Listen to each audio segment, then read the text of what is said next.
Shalom, selamat malam semuanya.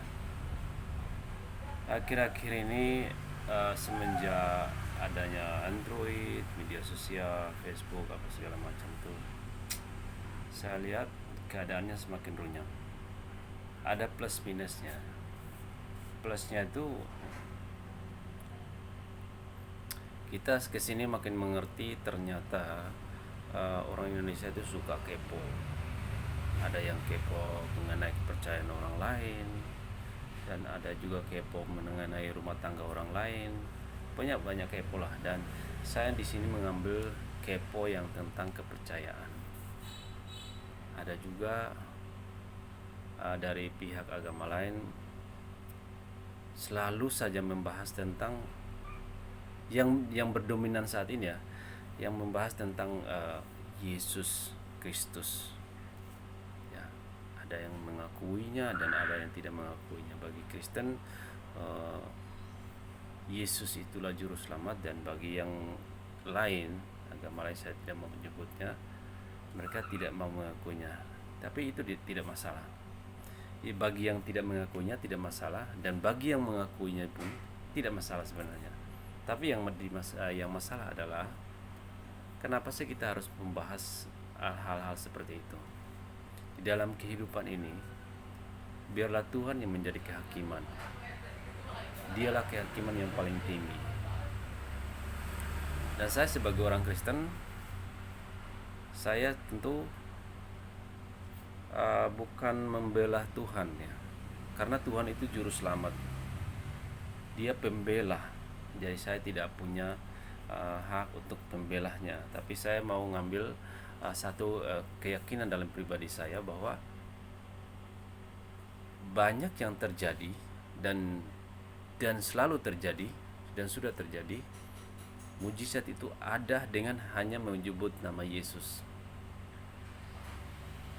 Dengan imanmu, kamu percaya, kamu menyebut nama Dia, dalam nama Yesus, kamu sembuh dengan imanmu. Itu sudah terjadi dan itu selalu.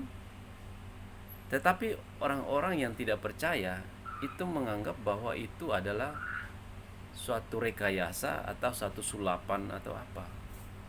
Tetapi orang yang beriman kepadanya, dia yakin. Jadi jadi jangan terlalu inilah ya. Saya rasa kembali kepada iman kita. Saya mau bilang bahwa meskipun bapakmu seorang pendeta atau ustadz atau apa, dia tidak menjamin keluarganya semua masuk surga. Yang menjamin semuanya masuk surga itu adalah pribadi kita sendiri. Bagaimana kita yakin dan percaya. Seperti ini usaha soal cinta lah ya, soal cinta. Jadi percaya kepada Tuhan tuh seperti cinta kepada Tuhan. Misalnya sebagai seorang laki-laki, dia mencintai seorang perempuan, dia menyukainya, tapi dia hanya menyukainya dalam hati, namun dia tidak mengutarakannya. Bagaimana perempuan itu tahu gitu loh isi hatinya? Tetapi di sini Tuhan itu maha tahu. Tetapi Tuhan juga ingin kamu mengutarakannya dengan bersorak-sorai, menyebutnya di dalam doa, memanggilnya di dalam doa, ketuk hati Tuhan. Meskipun Tuhan itu maha tahu, tetapi Tuhan butuh keyakinan kita. Nah, orang-orang yang tidak yakin ini, biarlah mereka tidak yakin. Mau dia menyebut ini Yesus bukanlah Tuhan, Yesus bukanlah sang juru selamat, yang mereka hanya meyakini bahwa itu Isa Al-Masih. Tetapi saya sebagai orang Kristen, saya percaya sungguh bahwa Yesus itu adalah Tuhan, karena mujizatnya masih ada hingga saat ini. Mujizatnya masih ada hingga saat ini. Jadi bagi kaum-kaum yang lain yang mau tidak percaya, itu terserah kamu. seperti Pastor Simon yang sekarang sudah tidak viral lagi karena memang ada intimidasi. Dia banyak menyembuhkan orang, bahkan orang-orang dari irian. Tapi bukan Pastor Simon yang menyembuhkan mereka, tetapi dengan iman Pastor Simon, makanya Yesus bernubuat lewat Pastor Simon itu karena Pastor Simon benar-benar sungguh sudah dia sudah dipakai Tuhan lah, ibaratnya seperti itu. Nah, ini kok masih ada yang ragu, masih ada yang mualaf, berpindah agama hanya dengan mau mengutip ayat-ayat. Kenapa sih kamu harus membanding-bandingkan ayat? Kalau kamu hanya membandingkan, maka imanmu tidak nyampai. Sedangkan mau percaya kepada Tuhan itu simpel sekali sebenarnya, walaupun berat menjalaninya. Simpelnya adalah hindari 10 hukum. Tidak boleh berzina, tidak boleh mencuri, tidak boleh menghina, memfitnah. Itu apalagi? Hindari 10 hukum itu dan berbuat baiklah. Itu kamu sudah percaya kepada Tuhan. Gitu. Karena Tuhan itu cuma satu. Dan Yesus anak Allah, Dia anak Allah yang tunggal. Dan Yesus itu adalah Allah sendiri. Gitu. Kalau Dia bukan anak Allah dan Dia bukan adalah Allah, Dia tidak mungkin bangkit dari kematiannya.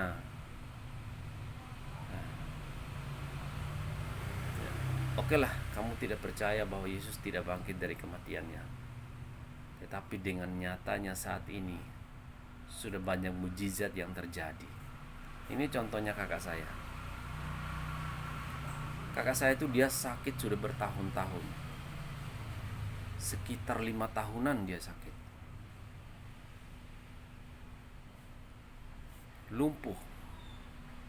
Berobat ke dokter sampai MRI sekalipun tidak ada penyakit yang ditemukan. Panggil tukang pijat, mungkin tukang pijat itu juga dia bisa melihat. Dia baru datang sampai pintu, dia bilang ini bukan penyakit biasa, tapi kamu diguna-guna. Lewat doa selalu ditemukan bahwa kamu diguna-guna. Jadi kakak saya sudah berobat ke dukun, ke tukang pijat, karena sakitnya tuh nyeri di kaki, sakit bahkan panas sampai kurus kering. Akhirnya satu saat mungkin kakak saya sudah bosan dengan obat-obatan, obat penghilang nyeri, dia harus minum obat nyeri, tetapi tidak. Akhirnya kakak saya menerima sakitnya dan dia tidak mau ke dokter lagi, dia pun tidak mau ke dukun lagi. Dia hanya mau beriman kepada Tuhan. Dan kebetulan ada saudara saya di Kupang, mereka tuh ada perkumpulan doa. Jadi tiap hari kakak saya tuh mereka berdoa hanya lewat HP. Tidak harus bertumpang tangan gini, hanya lewat HP. Kakak saya yang selalu sudah lumpuh dan kurus kering sampai saya sendiri hanya memikirkan berapa petihnya dan berapa beli kuburannya. Saya tiap harinya memikirkan itu. Tetapi itu karena iman kakak saya, dia bangkit dari semua itu. Dia bangkit dari penyakitnya. Dia sembuh hanya lewat doa, dan itu doa hanya menyebut nama Yesus Kristus. Ini kesaksian, kakak saya belum belum bersaksi, tapi saya yang melalui saya di situ saya semakin yakin bahwa memang betul mujizat Tuhan itu ada. Jadi bagi kamu yang tidak percaya, yang itu terserah kamu, terserah kamu. Kamu mau banding-bandingkan agamamu dengan agama agama lain, itu terserah kamu. Atau agama saya, agama Kristen, agama yang saya percayai, terserah kamu. Saya tidak peduli. Dan bagi ini saya mau katakan kepada saudara-saudara umat Kristiani, jangan kita membenci orang yang membenci Tuhan Yesus, karena itu urusan dia dengan Tuhan. Mungkin iman dia yang belum percaya. Kita hanya doakan dia. Itu jadi ini yang kita harus luruskan. Semakin dia membenci, satu saat dia akan jatuh cinta. Gitu. Karena benci dengan cinta itu selalu harus jalan bersama. Tetapi satu saat akan bersatu. Sekian dari saya, salam damai sejahtera bagi kita semua.